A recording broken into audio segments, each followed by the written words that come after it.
podían conquistar así nomás todo el Perú. Había mucho más, la situación debía ser mucho más complejo, que los incas no conquistaron así nomás a unos salvajes fuera de Cusco, sino que antes de los incas ya había organizaciones políticas muy importantes y que en cierto modo los incas reconstruyeron, reorganizaron no más lo que en gran parte ya existió antes de ello. Entonces que había todo un juego político que por algunas situaciones del momento los incas fueron capaces o se les dejó de organizar, de reorganizar un imperio. En cierto modo se puede compararlo con el imperio romano en la Edad Media. Carlomagno, el primer emperador que iba a reorganizar el antiguo imperio de Roma, pero lo podía hacer solamente porque parte de esta organización existió todavía. Había un papa que fue el jefe de la iglesia en toda Europa. Se reconocía todavía la unidad ideológica, digamos, pero ya no la política. Y lo que él trató fue de reinstituir el antiguo imperio romano. Claro, lo que resultó fue una cosa muy distinta, pero todavía a base del conocimiento de los libros, etc., del antiguo imperio. Y así me pareció que también para reconstruir un imperio como el de los incas, ellos lo podían hacerlo solamente a base de ya estructuras existentes en el Perú mismo. Bueno, y en cierto modo me parece que no podía ir más allá de indicar estas estructuras que fueron más permanentes que quizás las realidades sociales y políticas, que todavía me interesa más de estudiar esta historia real, social y política.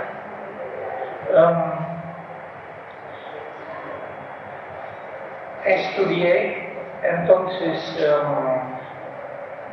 como base de esta estructura también el sistema de parentesco inca y formulé algunas hipótesis que más tarde iba a cambiar mucho. En cierto modo, al momento estoy regresando en parte a mis formulaciones primeras y lo que quiero hacer es combinar mis primeras formulaciones con las que desarrollé después y lo que ahora la antropología moderna está realizando en el Perú. Para dar un pequeño ejemplo, que fue para mí un problema fundamental. Lo que reconocí con mis experiencias, especialmente de la antropología del sudeste de Asia, que en el sistema de parentesco los nombres de parentesco parecía haber un indicio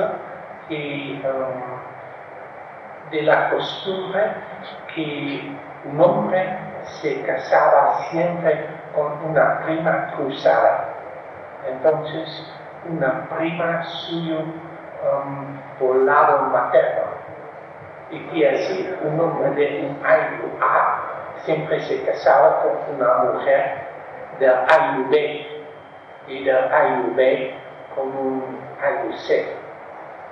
Bueno, después formulé una teoría a base de esto, pero después me di cuenta por los documentos y también en el campo que toda este tipo de organización no existe en el Perú y no existe en ninguna parte de Sudamérica y en ninguna parte de América. Las realidades aquí son muy distintas de África o del sudeste de Asia o de otras partes del mundo. Realmente tenemos que reformular toda una nueva teoría de antropología social y de parentesco a base de las realidades sudamericanas. Bueno, lo que traté de hacer, pensar en los ayllus, por ejemplo, como un cierto tipo de linaje. Entonces, un hombre de linaje A es exogámico, se va a casar con un linaje B. Pero claro, los ayllus no son simplemente grupos exogámicos. Y entonces, bueno, eso ya del principio me fijé en otra parte de la estructura social, pero que iba a ganar más y más importancia. Y esto es lo que se puede decir en quechua, quizás mejor, con tres conceptos sociales. En primer lugar, que la nobleza inca siempre se casaba con parientes muy cercanos. Y el inca mismo, ustedes saben, se casaba con su hermana para distinguirse de la otra gente. Pero fuera de esto, tenían también mucho interés en establecer alianzas con otros reyes, otros pueblos. Y así, en realidad, distinguieron tres grupos sociales jerárquicos. En primer lugar, la nobleza y especialmente el inca mismo, que se les designaba como Huachacuyas, los que aman a los pobres. Entonces, una teoría general que se encuentra también en otras partes del mundo, los reyes tienen que defender a los pobres, porque los ricos ya saben defenderse a sí mismos. Pero todavía los reyes fueron ricos. Y así, fuera de este matrimonio muy endogámico, tenían también interés en casarse con otros de fuera que los llamaban pobres, huachas. Y así hay otro grupo, todo lo que está fuera, que son los huachas. Y en principio no tienen ninguna relación de parentesco con los ricos. Y así los ricos van a escoger mujeres secundarias de los pobres, entonces va a haber una clase intermedia. Y estos los llamaban Huachaconcha, la clase intermedia. Bueno, aquí viene otra vez el problema de parentesco, pero un problema ya no simplemente de parentesco, pero un problema de jerarquía social y política. Porque aquí la cosa curiosa, un hombre rico, rey, se casa con un pobre, con una mujer pobre. Entonces tiene hijos, pero llama a sus hijos sobrinos pobres, porque concha en quechua es sobrino, es hijo de la hermana, no es su propio hijo, no es churi. Entonces no dijo huachachuri, dijo huachaconcha. Y realmente churi se conservaba también más situaciones de hijos ricos. Si el Inca tenía un hijo en la colla y especialmente un hijo que le iba a suceder en el trono, entonces esto sería un auti, un príncipe, un chulo. Bueno, esto es una cosa fundamental para entender la organización política de los incas y también de los pueblos andinos en general, muy anterior a los incas, y en cierto modo funciona todavía. Claro, se cambió también en la situación del Perú actual, de gente de descendencia europea, de gente original del Perú y la clase intermedia, los mestizos. Y se ve en documentos del siglo XVI, siglo XVII, muy claramente cómo estaban interpretando las nuevas realidades sociales a base de estos conceptos antiguos. También de los conceptos antiguos se estaban cambiando en las nuevas realidades sociales. Pero todavía estamos también con un problema teórico muy interesante que todavía se puede estudiar a base de datos modernos de por qué se llama a un hijo pobre sobrino. Bueno, hay una cosa europea, algo similar, aunque fue utilizada por otras razones. Es la costumbre europea existente aquí también de nepotismo. Nepos en latín pues sobrino, pero un sobrino al principio cruzado, digamos, un hijo de la hermana. Pero ¿quiénes utilizaban esto de nepos? Los sacerdotes. Bueno, al principio el Papa. Si un hombre casado iba a ser después elegido como Papa, que fue posible al principio, entonces ya no nombró a sus hijos, sino sobrinos, nepotismo. Y se aplicó después como un término, bueno, para cualquier sacerdote que tenía hijos y que no podía reconocerlos, y los llamó sobrino. Bueno, el tema campo del Perú o de Europa es todavía más interesante porque el término de nepos, como ustedes lo conocen ahora en castellano, es el término de nieto. Entonces ya no es sobrino, que es hijo de hijo o hijo de hija. ¿Y por qué?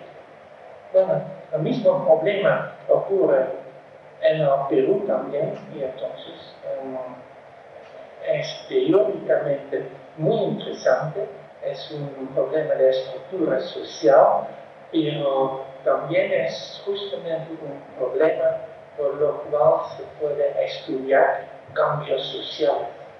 Entonces, no es un problema que se me ha acusado muchas veces, que se dijo en una época por los años 70, más, ay, tú eres estructuralista, tú eres antimarxista, estudias nomás las cosas antiguas, que no cambian, no tienes interés por los cambios sociales. Y es justamente al revés. Hay que estudiar los cambios sociales, saber lo que se está estudiando y una cosa estructural y ver qué cambios operan en las realidades sociales. Bueno, Um, entonces, yo quisiera entender la organización del curso al tiempo de la conquista, pero las únicas materiales comparativas fueron de otros pueblos en los Andes. Y así descubrí organizaciones muy interesantes escritas en el siglo XVI y siglo XVII. Y aquí hay un problema que creo que reconocí, pero que traté de otra manera que lo que se hizo después. Muchos historiadores después han reunido un material muy importante sobre documentos de organizaciones sociales indígenas. También se han reeditado las crónicas en una manera mucho más crítica que lo que yo podía estudiar por los años 50. Y sí quisiera formular una pequeña crítica sobre esto, y especialmente en cuanto a un libro reciente sobre la organización política del Imperio Inca. Un libro que es muy bueno, entonces admiro al libro, pero justamente en los libros buenos se puede entamar una discusión y también formular cierta crítica. Bueno, en primer lugar, lo que quisiera criticar, y por eso me habría gustado mucho si el doctor Manuel Burga estaba aquí también, me parece que los historiadores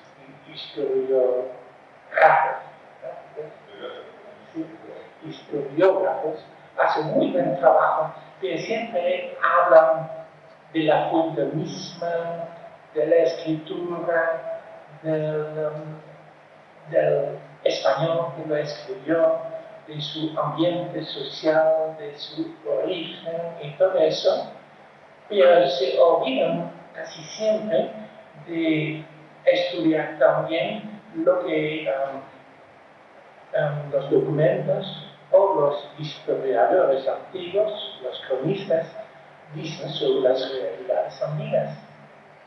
Y dicen a veces o algo sobre las realidades coloniales, pero casi nada sobre las realidades indígenas o lo que los documentos. En primer año, Águila, que había venido de la República, tenía 4 hijos, porque había 4 subaños. Y cada subaño se dividía otra vez en 3 subaños. Entonces había 12. Y así, en otros años similares, con organizaciones un poquito distintas. Lo menciono porque otra cosa de lo más interesante de este documento es que la organización de los ayllus y de los subayllus se describe por hombres. El águila, 4 hijos y 4 hijos. Pero los subayllus se describen por las mujeres.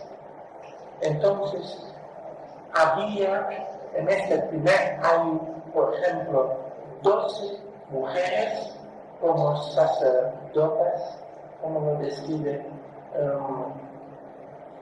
en los que dicen con obligaciones rituales, donde cada mujer representaba a uno de esos subayllus. Es realmente lo que se ve una organización de las familias afuera. Lo que a mí me interesó aquí más, que parece que por 1620 Hernández Príncipe fue todavía capaz de describir una realidad social que, por lo menos por su estructura, se había heredado por completo todavía de los prehispánicos. Y que por medio de esto se puede entonces estudiar los cambios sociales, tanto en el pueblo de Ayauca como en otros pueblos donde ya en gran parte se había perdido esto. Bueno, quisiera entonces terminar con algunos ejemplos etnohistóricos y modernos de trabajos que me parecen muy interesantes a este tipo de problemas. En primer lugar, un problema. En el Cusco se sabe que la organización política fue a base de 10 panaques, 10 ayllus reales, entonces de descendientes de la nobleza. Todas las panaques tenían sus propias tierras en el Valle del Cusco. Había 5 en Jana, de arriba, y 5 en Ure. Lo que quiere decir 5 al norte del río del Valle del Cusco, que va de oeste a este, y 5 al sur. Cada panaca tenía sus tierras y podemos definir ahora bien dónde tenían sus tierras. Bueno, al principio yo no podía encontrar ningún otro ejemplo de este tipo de organización de 10 panacas o 10 ayllus. En el Cusco había 10 ayllus reales de nobleza y 10 ayllus comunes. Ahora tenemos ya 3 ejemplos de organizaciones modernas donde existe todavía el mismo número de ayllus. Entonces no puede decir que la organización es exactamente igual, que por lo menos esta organización ha heredado, es mi hipótesis, una cosa heredada de tiempos prehispánicos. Y entonces los 3 casos se ha iniciado un estudio, no solamente antropológico, sino lo que Huartal llama historia regresiva. Y no hacemos una historia como hacen los arqueólogos que dicen el primer hombre llegó a América por el estrecho de Bering y llegó acá y después se va a hablar de la historia. Lo que él quiere hacer o lo que hace es estudiar la realidad social actual y entonces estudiar sus raíces. Y entonces es regresivo. Entonces, en estos 3 casos, por lo menos en 2 ya, se puede documentar muy bien que este tipo de organización se transformó, que ya existió como tal de 10 grupos en el siglo XVI. Entonces, un caso es lo que estudió Gary Berkeley en el pueblo de Tajicán. El pueblo es tan interesante porque es el pueblo que, según la mitología inca, por lo menos tal como reconstruido por los españoles, unos 40 años después de la conquista, fue el lugar de origen de los incas, donde salieron de las 3 cuevas, etc. Bueno, las 3 cuevas existen aquí todavía. Que está organizado el pueblo en 10 años con una organización ritual todavía muy interesante, que en muchas cosas se parece a la organización incaica. El otro ejemplo es de Christoph Platz, de la región de los Machas, donde él estudia el pueblo de San Francisco de Macha, en el sur de Bolivia. También de 10 años sin Trajano, sin Tancure. que también lo puede estudiar por las fuentes. Normalmente no recuerdo aquí qué años puede regresar, pero por lo menos a principios del siglo XVIII tiene muy buena documentación de la organización RICO estos 10 años. Y entonces el tercer ejemplo, que yo creo que va a tener todas las promesas que podemos estudiar también en el nivel de Tupicocha en Guaracherí, donde lo podemos relacionar muy bien con la documentación de los documentos, ¿verdad? De los mitos seguidos de Guaracherí. Un ejemplo no tan complicado, teóricamente tan complicado, Juan lo ha estudiado muy bien y ahora estoy estudiando sobre este problema en un libro de Peter Gross sobre el pueblo de Huaquilca, en Apurímac. Y lo que me interesa aún más el detalle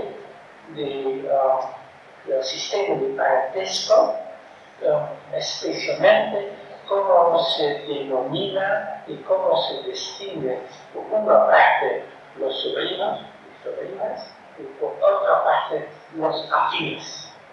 Entonces, los hermanos o los hijos políticos, el marido de la hermana o el marido de la hija, que en Ayacucho se llama masa y por Apurímac como no como Cusco. Bueno, acá o masa tiene una función ritual muy importante. En cada rito entra este tipo de hombre, masa, o también la mujer Yuchu, que es entonces la esposa del hijo. Es justamente la situación inversa.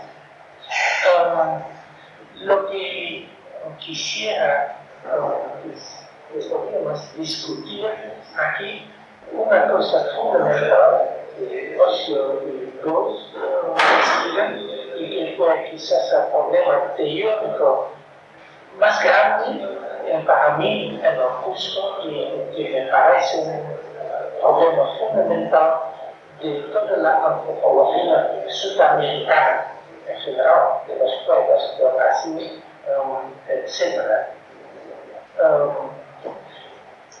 Para darles un ejemplo, y a mí siempre me pareció muy gracioso de alguna tribu de Brasil. La tribu está dividida en dos mitades hexagonales.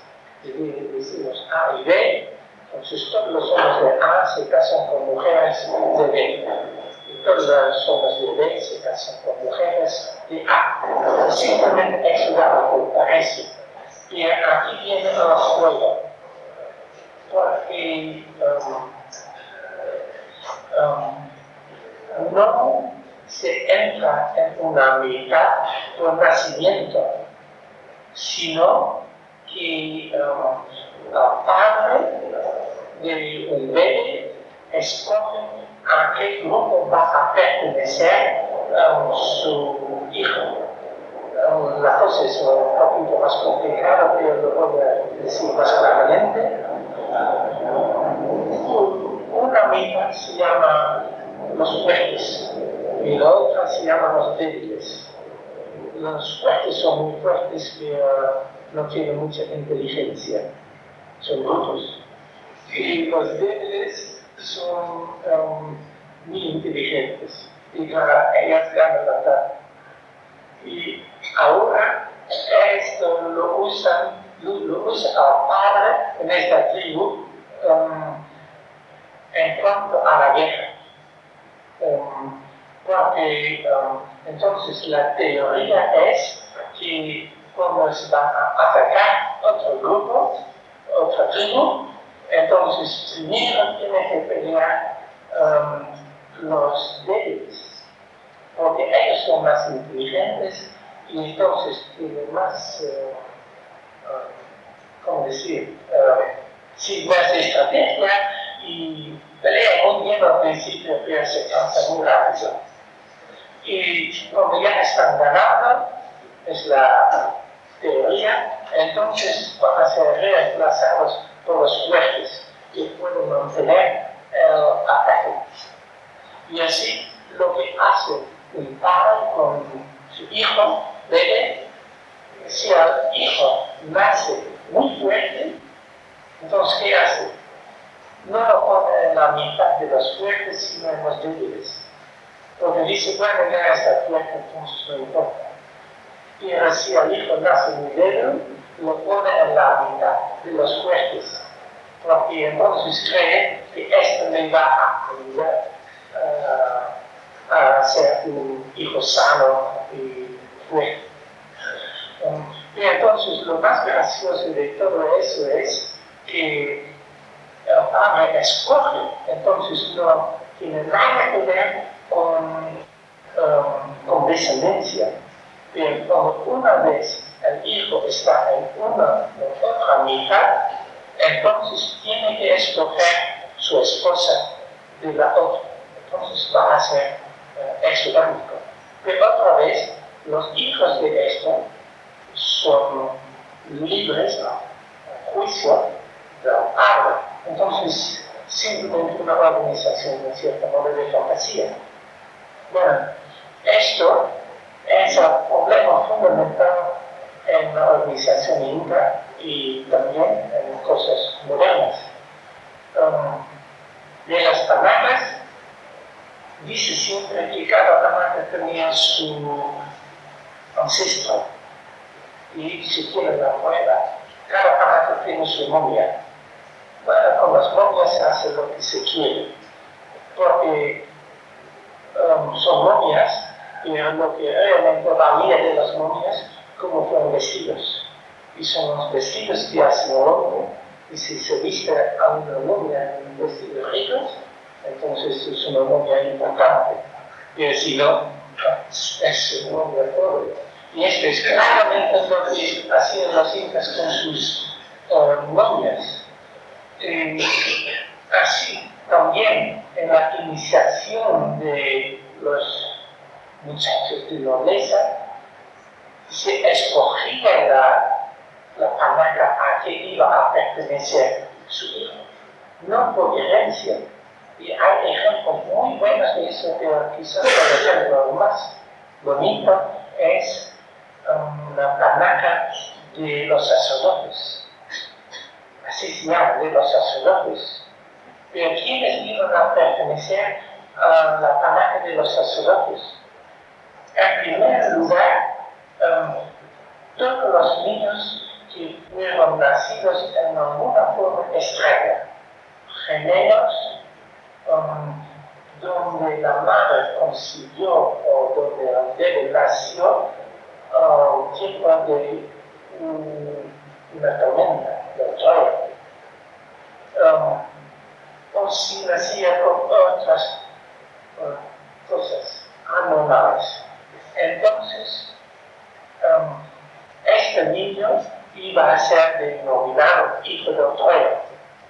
Y estos iban a ser sacerdotes, que solamente cuando ya fueron viejos, entonces no antes. Pero fueron eso, y por eso fueron clasificados, entraron en la panaca de los sacerdotes. Pero solamente tomaban su función de viejo. Ahora lo curioso, su nombre es Tapunta, que significa agricultor, de tatu, plantar, sembrar. Pero fueron sacerdotes del sol, que fueron realmente los técnicos, fuera de sus obligaciones rituales, los técnicos de la agricultura. Entonces combinaban tres cosas en una cosa, en una función. Bueno, para volver ahora a las cosas que estudiaron Osios y Rhodes quienes en los ritos modernos son los masa o la lucha. Y entonces allí se ve que no es simplemente el yerno real, por ejemplo, pero un hombre a quien se escoge para que cumpla su función. Y creo que aquí Gauss es más extremo todavía que tú. Entonces tú lo puedes discutir a lo mejor, pero él dice, es muy curioso, cuando en ciertos ritos de agricultura, Jata tiene que cumplir una función en los ritos, entonces primero hay como adivinanza, que se va a ver quién va a resultar ser el hombre que tiene que ser Jata.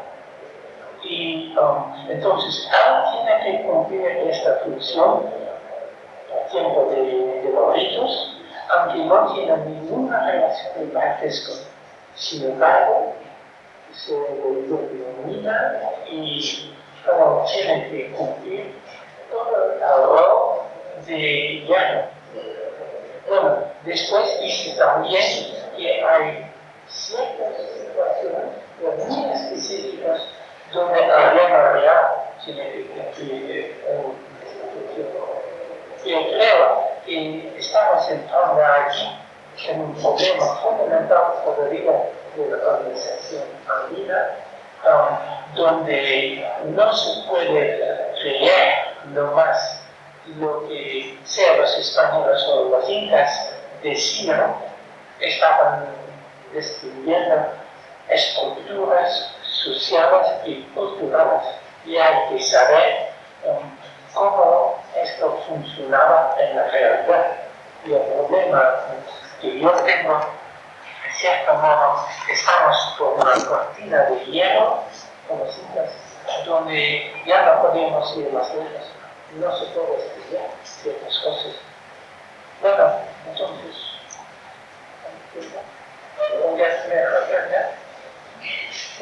entonces quería mencionar muy rápidamente todavía los trabajos que se han hecho en Bolivia por Nathan Bartel y entonces Hugo Rivière, que también Gabriel Martínez en la misma región y Verónica Cereceda. Nathan Bartel estudió por mucho tiempo los Uchipaya y hace un par de años publicó su gran libro sobre esto, la ruptura des ancêtres, el retorno de los ancestros. Entonces es un pueblo muy peculiar de los Uchipaya, el último pueblo que todavía habla su propia lengua y que tiene su propia organización. Bueno, él estudia muy bien su organización moderna y después estudia su organización, su historia. Y entonces puede demostrar muy bien los cambios en esta organización y también de esta organización tal como tal, de cierta manera existió en el siglo XVI. Puede exponer su estudio porque un estudio suyo, Gilles Rivière, estudió en Savannah, un pueblo grande, ciudad alemana, con una organización política muy complicada y muy interesante. Yo no sé si es todo de origen inca, pero es tan complejo, tan interesante, que yo creo que por lo menos la estructura en sí es verdaderamente andina. Y claro, es muy cerca a la región Isla, donde trabajaron Gabriel Martínez y Verónica Cereceda.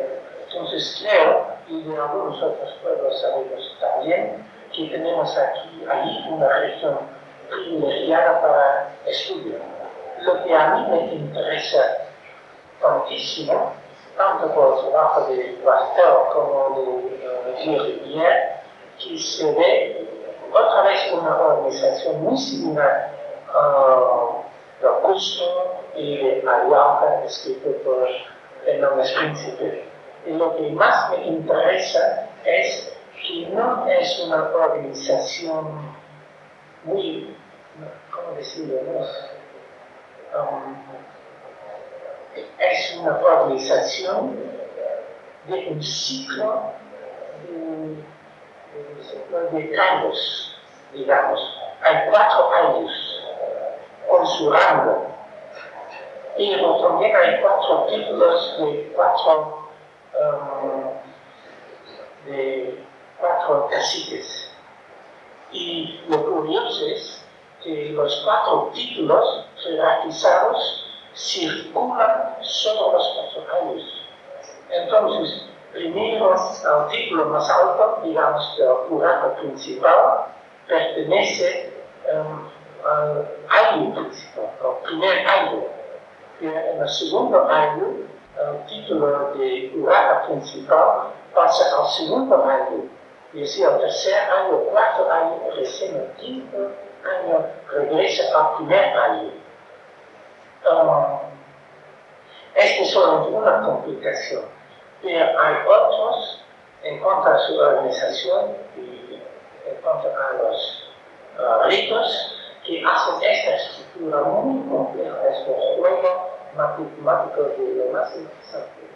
Y creo que entendiendo este juego podemos entender también cómo los incas jugaban con su organización.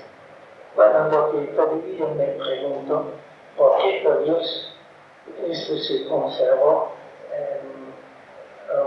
entre los Uruchipaya?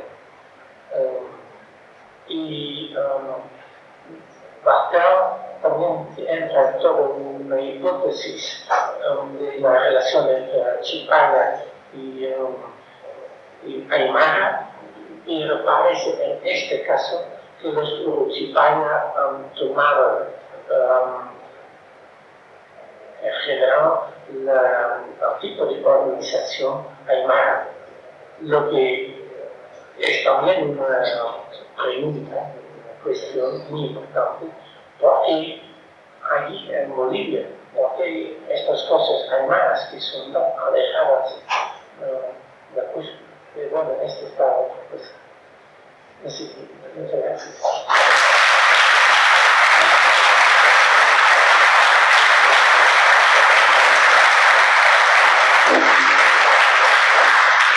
Indudablemente, cuando escuchamos la ponencia del doctor Tonso Idema, nos encontramos con lo que podría ser el meollo o el núcleo del trabajo del antropólogo, ¿no? En lo que se refiere a reconstruir y estudiar mentalidades y a través de ello la organización social y política. Pero creo que también ha servido como un ejemplo bastante patente de cómo el antropólogo liga el trabajo del historiador, del arqueólogo e incluso también, creo yo, del análisis de las estructuras contemporáneas. Antes de dar la palabra al profesor Juan Ocio, yo quisiera resaltar la presencia en esta mesa del director del Instituto de Investigaciones Histórico-Sociales, el doctor Alejandro Reyes Flores, igualmente del profesor José Vega Pozo, director de la Escuela Académico Profesional de Antropología. Y además también saludar la presencia de la señora Carmen Sánchez Guapaya, directora del Instituto Indigenista Peruano, que nos honra con su presencia. A continuación, el comentario del doctor Juan Ocio.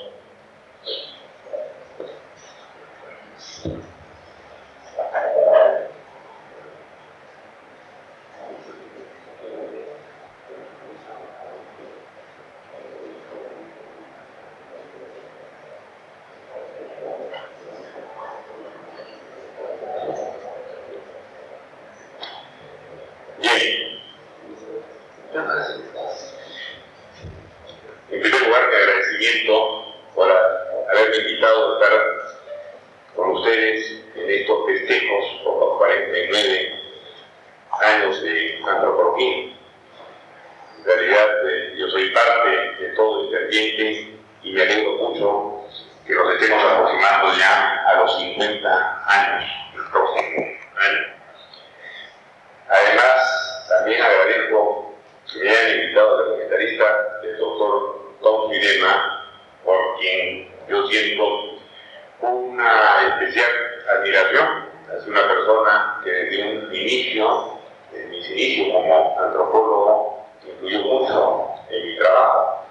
Más aún podría decir que en buena parte es gracias a sus estudios que yo me decidí a estudiar antropología, porque mi interés inicial era el estudio de la sociedad incaica, y para eso estudié historia en la Universidad Católica. Y estudiando historia, empezamos una investigación sobre las biografías de los incas, esas famosas historias que hacían muchos historiadores en aquella época. Una de ellas, por ejemplo, nuestra querida doctora María Rosolón, que había escrito un libro sobre el Pachacuti, ¿no? Cuando tomé contacto con su libro sobre los Seques del Cusco, me enteré de sus ideas y conversé con el doctor Murra, me convencieron de la esterilidad de ese tipo de trabajo, ¿no? Y de la necesidad que uno tenía de la antropología para poder comprender a una cultura que era diferente de la cultura del investigador. De tal manera que si yo quería familiarizarme con la sociedad incaica, tenía que estudiar una disciplina que me ayudase a despojarme de mis prejuicios como hombre occidental, hombre urbano, trascenderlos y tratar de llegar a las categorías del pensamiento, de la cultura, de los sujetos de la cultura que yo quería investigar.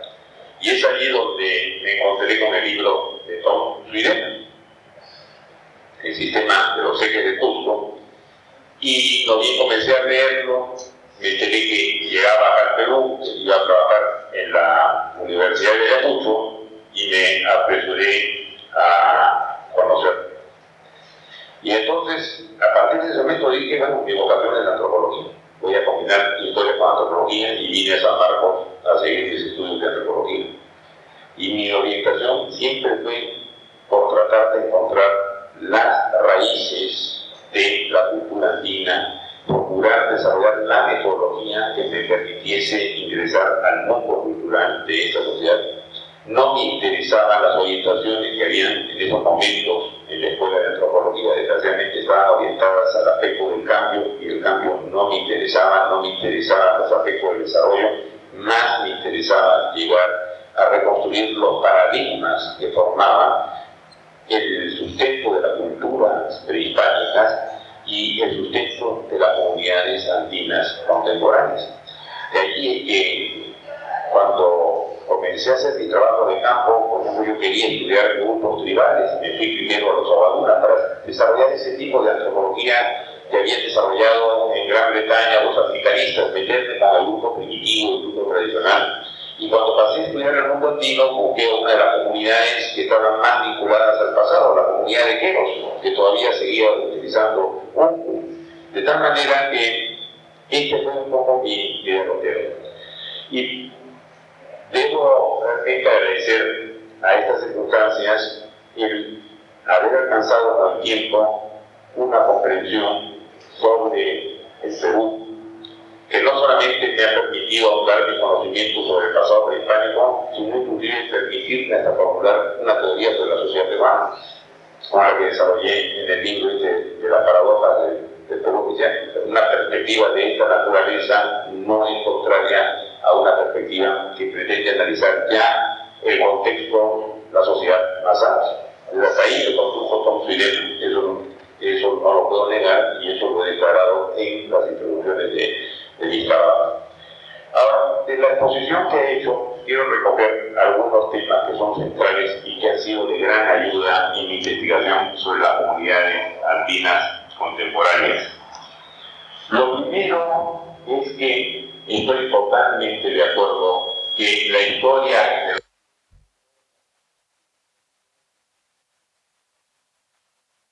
como el producto de la conjetura que desarrollaron los españoles, las interpretaciones que hicieron los españoles a su hispánico modo. no propiamente de acuerdo a las percepciones que se tenían del tiempo. Zuidema ya en su primer estudio sobre los sistemas de los ejes del Cusco mostró cómo es que las 10 panacas de los 10 incas ocupaban espacios determinados dentro del sistema de los ejes, tenían su casillero respectivo. Si las panacas que habían surgido de cada inca tenían una posición determinada dentro del sistema, ¿cómo podía ser que estas hubiesen sucedido en el tiempo? Sin lugar a dudas, las panacas de los incas y los incas mismos debieron aparecer simultáneamente. Entonces, yo siempre concordé que los incas, desde Manco Cápac hasta Tupac Yupanqui y Huayna Cápac, son simplemente títulos, nombres, expresiones simbólicas que están traduciendo otro tipo de contenidos que todavía no los hemos logrado entender plenamente qué contenidos están. Allí todavía se están formulando un conjunto de hipótesis, pero sí queda bastante claro de que estamos frente a un sistema que se mueve más en el eje de la simultaneidad que no en un eje propiamente histórico. Las panacas aparecen simultáneamente y los incas, de Manco Cápac hasta Tupac Yupanqui y Huayna Cápac, todos ellos tienen una posición dentro del sistema, por lo tanto todos debieron aparecer simultáneamente. Entonces, claro, lo que queda es quién era el inca gobernante, porque obviamente debió haber habido un inca gobernante, un hombre de carne y hueso que gobernó. ¿Cómo es que jugaba este inca gobernante con todo este sistema que lo interpretaron tan mal los cronistas? Bueno, estos son los temas que se inician y que encuentran colaboración ahora en el estudio de las comunidades andinas contemporáneas. Porque, bien, ya lo está señalando Tom, en Pacaritambo, Ayrton encuentra 10 ayllus, al igual que las 10 panacas, que operan simultáneamente en los trabajos públicos. Igual lo ha hecho Bastel en el caso de Bolivia, e igual aparece en Tupicocho. Pero no solamente es que aparezcan con un número de 10. En otras partes, por ejemplo, en Cabana aparecen con el número de 5. Son 5 los ayllus. Y son ayllus que son no localizados y que están vinculados a las faenas públicas. Entonces, esto me motivó que escribiera hace algún tiempo atrás un artículo sobre los ayllus de valor simbólico que hay en los Andes y que están vinculados a las faenas públicas. Entonces, tenemos que estos ayllus se presentan bajo una imagen de grupos de descendencia, como si fuesen linajes, pero en la práctica no son propiamente grupos de descendencia, porque hay una gran movilidad. Es decir, la teoría es que uno pertenece al ayllu donde nació, o uno pertenece al ayllu del marido, una mujer pertenece al ayllu del marido. Bueno, pero si ese fuese el caso, entonces existirían grandes fluctuaciones demográficas al punto que desaparecerían los grupos. Además, en la medida que los parientes están prohibidos de casarse, estaría prohibido de que se casaran entre miembros del mismo ayllu. Sin embargo, los que son miembros de estos aylus se casan entre sí, ¿no? Y se mantiene el número simbólico constante a pesar de las fluctuaciones demográficas. Entonces son agrupaciones que están más allá de las contingencias de la historia. Y eso es lo que yo pienso que debió haber ocurrido con las mismas panacas. Eran grupos que estaban más allá de contingencias históricas. Eran el grupo que se habían organizado para poder representar posiciones sociales, funciones determinadas, pero que no tenían un valor propiamente histórico. Entonces, creo que este ya por sí es un gran aporte que lo señaló Zuidema para el caso del Perú prehispánico, para la sociedad incaica, pero que nos rebota para el entendimiento de las comunidades contemporáneas. Y claro, sería interesantísimo, por ejemplo, que hoy que están avanzando en los censos agropecuarios, hiciese pues preguntas sobre las organizaciones que rigen en las comunidades, ¿no? Y acá se lo dirijo esto a mi amiga Carmen, que es una de las preocupaciones cuando yo estaba en el Instituto Indigenista, ¿no? De tener inventariadas las 5.000 y tantas comunidades que hay y hacerles una pregunta, ¿no? ¿Cómo es que desarrollan su faena pública? ¿Cuál es la organización de la faena pública? Si podríamos inventariar en cuántas comunidades subsiste este sistema de los 10 años o sistema de los 5 años, y esto darnos una mejor perspectiva para poder entender el estudio de la organización social. Yo lamento muchísimo que los trabajos que se han hecho acá en la Universidad de San Marcos sobre Pucyo, por ejemplo, nadie se haya interesado en estudiar Pucyo desde el punto de vista de los 4 años de Toyana, Chaupi, Tizayún y Callao, que fueron señalados por Tom. Y que dicho sea el caso,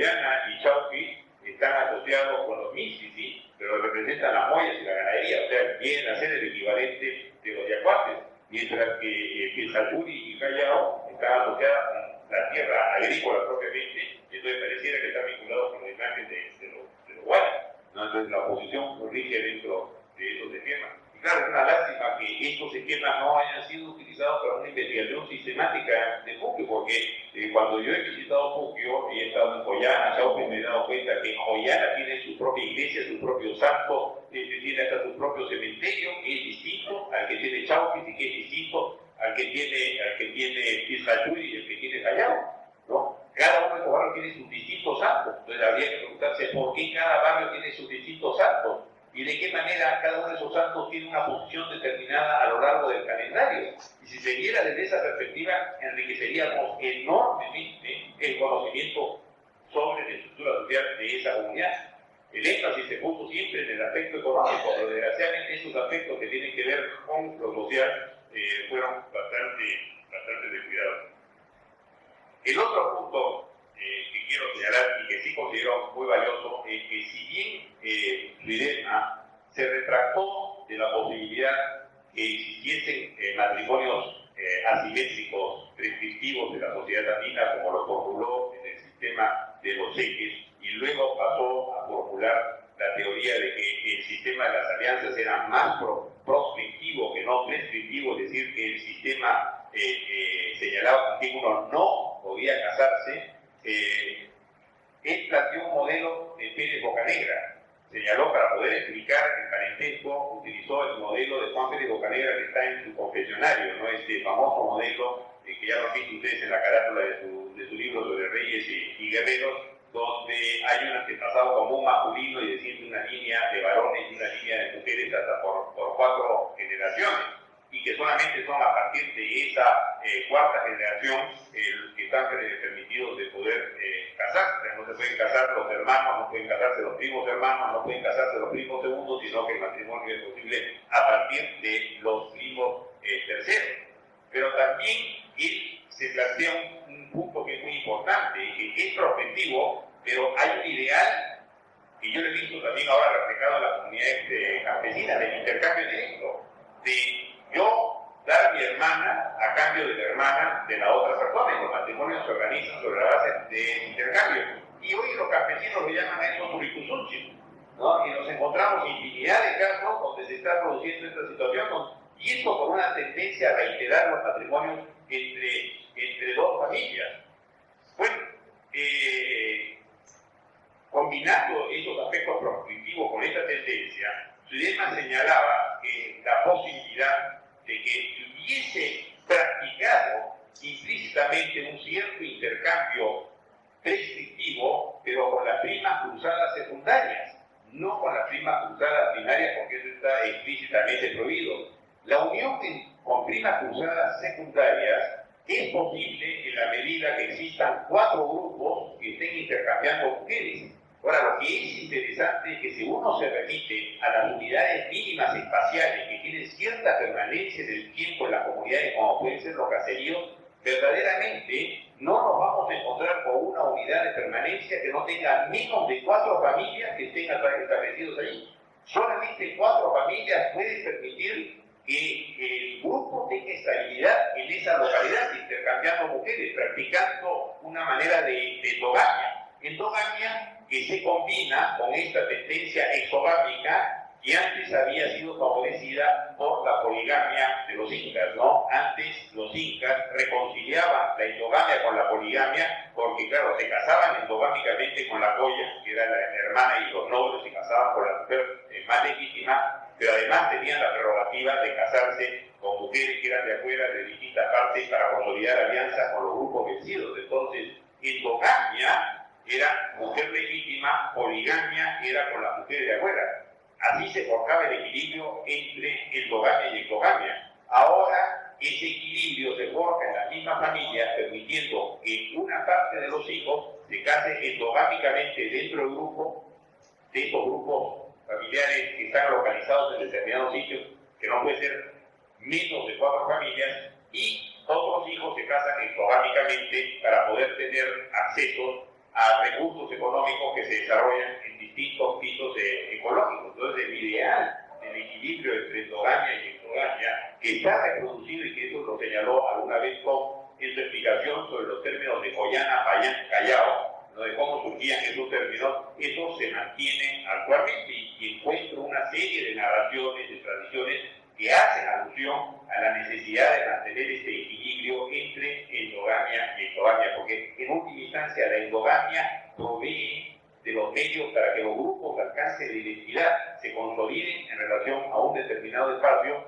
mientras que la exogamia permite una diversificación económica. Entonces los dos se necesitan equilibrarse, porque son dos principios que siempre han regido en la sociedad andina, y eso debo de reconocer que es una idea que fue sugerida desde un primer momento en los trabajos de Tocqueville. Como el otro aspecto que es tan importante, que tiene un gran aporte en el estudio de los sistemas sociales, es el valor otorgado a los sexos, al varón y a la mujer. Ya desde un primer momento, Ledesma se había planteado en el problema de la descendencia cómo es que existía a un determinado nivel de descendencia femenina y a otro nivel de descendencia masculina. Esa fue su primera explicación del Ayu, es que el Ayu, al contener tres significados, el significado de pene, el significado de goleadora y el significado de grupo social, estaba condensando una idea de masculinidad, de grupo social, pero masculinidad. No era vagina lo que estaba ahí, sino era pene.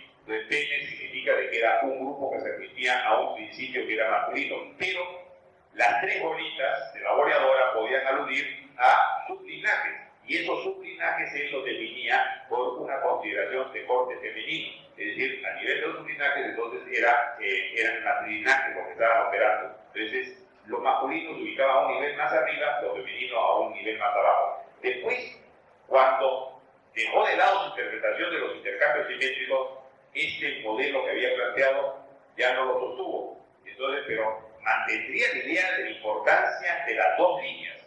Como el modelo de Pérez Bocanegra sugiere la descendencia paralela, la descendencia de una línea de varones y una línea de mujeres. Es decir, pero siempre con esta preocupación que los dos sexos pueden ser fuente de generación de derechos, fuente de poder transmitir a las siguientes generaciones un conjunto de derechos. Yo creo que eso es fundamental para entender las relaciones en el mundo andino, porque las relaciones entre varón y mujer son relaciones sumamente paritarias, sumamente paritarias.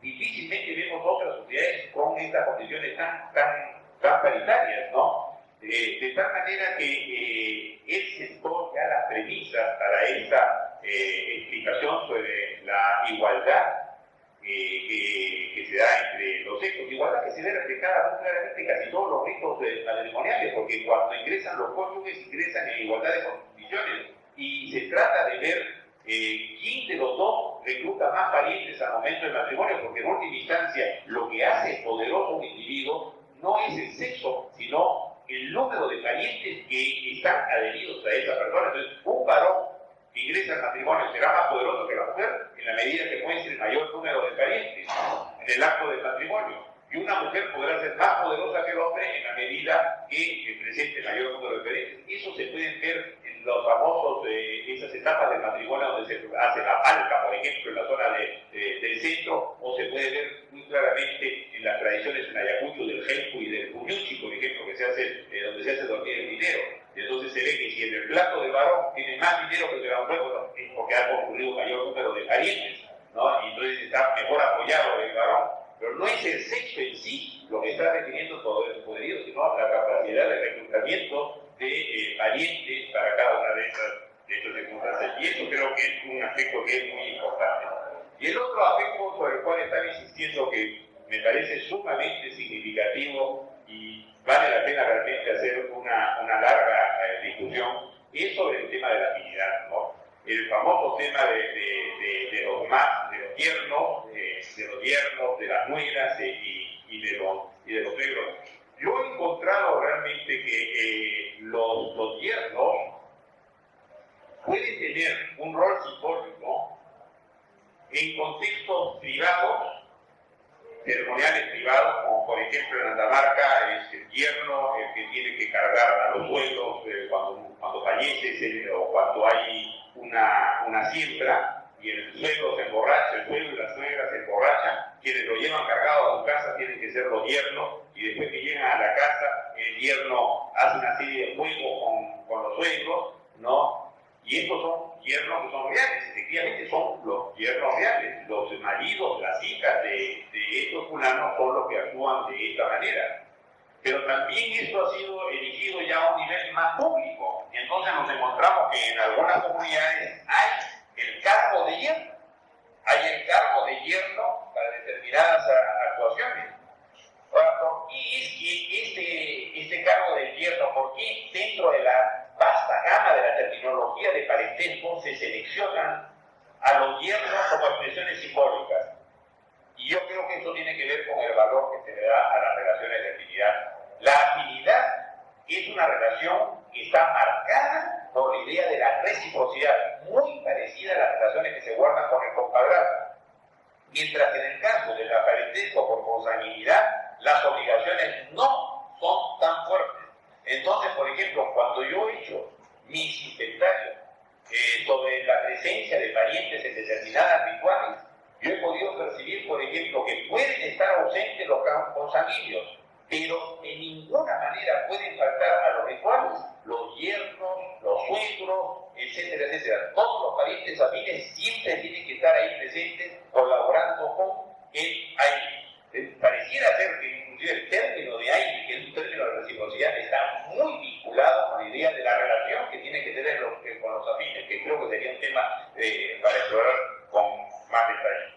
Y bueno, ya es la hora avanzada, simplemente quería señalar estos puntos y felicitarlo a Tom también por la perseverancia en este trabajo, porque claro, en un primer momento fueron sistemas sociales, construye una teoría sobre estos sistemas sociales, tiene el valor de notar que se equivocó en su primera interpretación, se rectifica, propone un modelo alternativo, un modelo que ha seguido vigente, y luego, no satisfecho ya por explorar las estructuras andinas a partir de estos sistemas de relaciones, ingresa al mundo simbólico, al mundo de las fiestas, al mundo de la astronomía, y esa es en ese punto en que actualmente se encuentra investigando todo lo que tiene que ver con las fiestas. Bien, muchas gracias.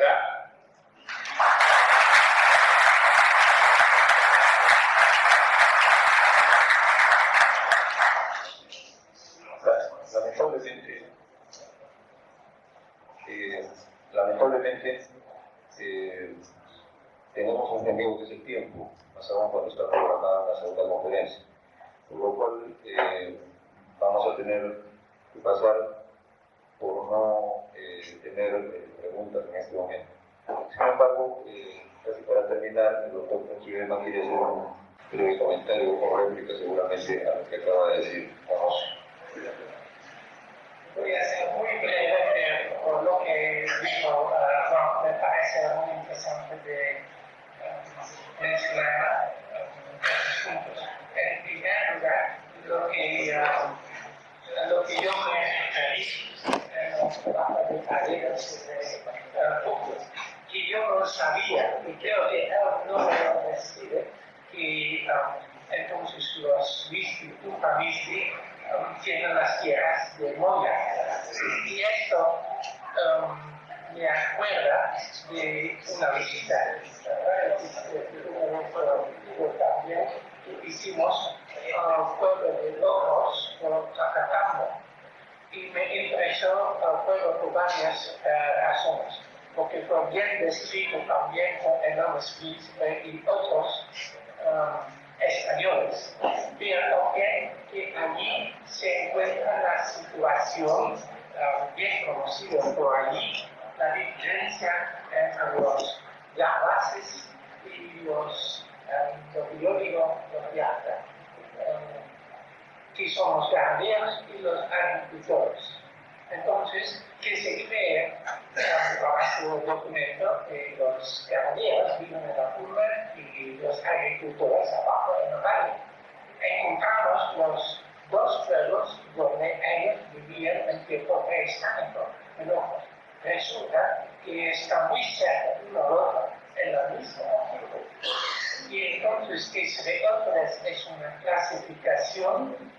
pero hay que estudiar cómo se relaciona con la realidad. Y aquí tenemos quizás una solución, que los dos grupos tenían tanto ganado y tierras para cultivar, pero que los yaguases tenían sus propias tierras arriba y alquilaban, digamos, de los otros para su agricultura. Y al revés también, los agricultores lo alquilaban de arriba. Bueno, una cosa que me olvidé de decir, porque en cierto modo estoy regresando al modelo de parentesco que propuse al principio. Bueno, aquí el hecho es que lo que nosotros hacemos en términos de parentesco se habla nomás de un hombre y una mujer que tenemos. Entonces siempre un padre, una madre. Pero la realidad social, política de los hombres fue que por intereses políticos la gente poderosa tenía varias mujeres.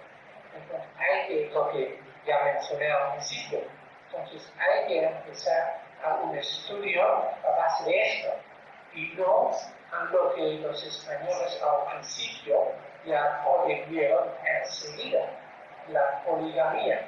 Bueno, resulta que si hay tanto interés de un hombre rico de tener poder sobre otras comunidades por medio de matrimonio con mujeres más pobres, digamos, también las otras comunidades estaban buscando su apoyo político dentro del centro político. Y entonces, en ese sentido, hay una asimetría. Y es justamente esa asimetría, especialmente la gente que busca el apoyo del poder arriba y que por eso quiere ofrecer una hermana donde se encuentra la razón por qué se denominó al tío también histórico. Y había un tercer punto que ya me olvidé.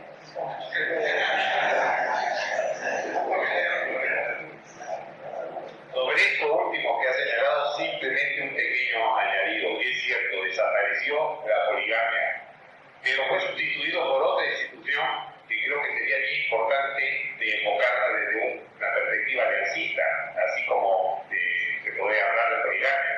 Es el parentesco ceremonial. El parentesco ceremonial, el compadrazgo. Entonces, el compadrazgo, precisamente, yo creo que se hizo tan popular acá en el medio andino porque fue un mecanismo, en cierta manera, compensatorio frente a la prohibición de poder tener muchas mujeres. Uno podía tener muchos compadres. Gracias. En este programa de actividades por el 49 aniversario de la creación de la especialidad de antropología, la dirección de la escuela agradece muy sinceramente la presencia de tan ilustres investigadores como los doctores Don Zuleta, el doctor Juan Ocio y la presencia de nuestro director del Instituto de Investigación de Históricos Sociales. Muchas gracias a todos los presentes. Vamos a pasar a la segunda conferencia.